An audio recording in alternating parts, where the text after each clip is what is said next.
with this advent of AI and all of the tools that are out there, how do you see the role of CS changing or evolving with time now? Yes. So I think, yes, AI, obviously it's everywhere. I think the advent of Gen AI is going to bring some really interesting changes, in the world of SaaS and CS specifically.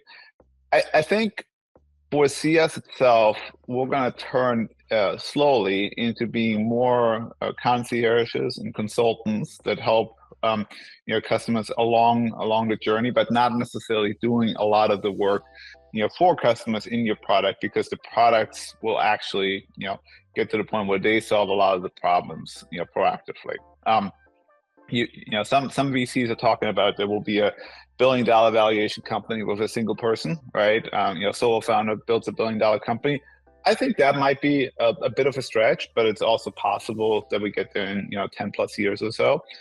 Could be sooner, but I definitely think there will be a lot more startups that can build very cheap products with very few people that deliver a lot of business value. So right now you have a lot of companies that are building, say, a product that solves one major problem and it costs $100,000 a year in the B2B space, for instance, right? I think what we're going to see over the next 5 or so years, we're going to see companies start that, build a product that's a platform that solves 5 problems at $10,000 a year. And therefore we'll be able to sort of outpace what the traditional companies have been doing. I can definitely see that.